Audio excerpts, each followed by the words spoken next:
నమస్తే welcome to star 9 news. Buttayagudem మండలం రెడ్డి గణపవరంలో కేవీపీఎస్ ఏలూరు జిల్లా కమిటీ ఆధ్వర్యంలో నిరసన. ఎన్నికల ప్రచారంలో 50 సంవత్సరాల పైబడిన ఎస్సీ బీసీలకు పెన్షన్ ఇస్తామని ఇప్పుడు ముఖ్యమంత్రి అప్పుడు తెలుగుదేశం ప్రతిపక్ష నాయకులు నారా చంద్రబాబు నాయుడు ఎన్నికల ప్రచారంలో ఓదరకొట్టారు. ఎన్నికల ముగిసి సంవత్సరం 6 మాసాలు కావస్తున్నప్పటికీ ఎన్నికల్లో ఇచ్చిన హామీలను మరిచారని కేవీపీఎస్ ఏలూరు జిల్లా కార్యదర్శి ఏ ఫ్రాన్సిస్ ఆవేదన వ్యక్తం చేశారు.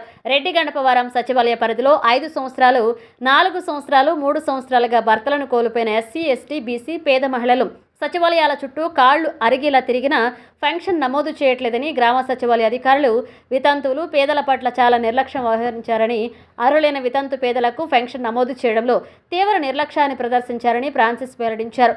ఒక్కొక్క వితంతు మహిళ 2-3 లక్షలు నష్టపోయారని, సకాలంలో పెన్షన్ నమోదు అయితే ఈ నష్టం జరిగి ఉండేది కాదు అని, పెన్షన్ నమోదు చేయడంలో నిర్లక్ష్యం వల్ల ప్రభుత్వం నుంచి వచ్చే పింఛను డబ్బులు నష్టపోయారని, నష్టానికి కారకులైన వారిపై కూటమి ప్రభుత్వం విచారణ చేసి పేదల పట్ల నిర్లక్ష్యంగా ఉన్న సచివాలయ అధికారులపై చర్యలు తీసుకోవాలని ఫ్రాన్సిస్ డిమాండ్ చేశారు. ఈ కార్యక్రమంలో కొమరం శ్రీరాములు, చెన్ను దుర్గారావు, కె గంగరాజు, ఎన్ నాగేశ్వరరావు, వి విజయ, పి వెంకటేష్, కె లక్ష్మి, ఎన్ రమణయ్య, కె సత్యనారాయణ, శివుడు, సావిత్రి, కొల్లి దుర్గా పాల్గొన్నారు.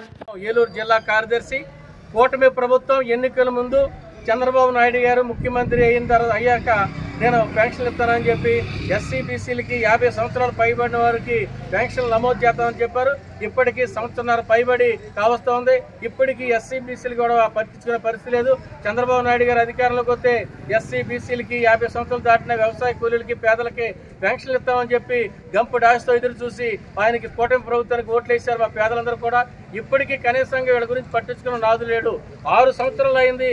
శివుడు సావిత్రి భర్త చనిపోయి శివుడు వెంకటస్వామి ఇప్పటికీ ఆవిడ పేరు నమోదు చేయట్లేదు. అత్యంత పేదరాలు.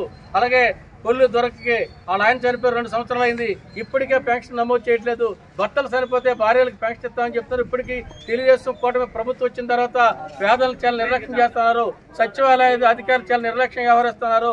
5 సంవత్సరాలు 6 సంవత్సరాలు అయినా కానీ వితంతు అర్హులైన పేదలకి పెన్షన్ ఇవ్వడం చాలా సిగ్గుచేటు.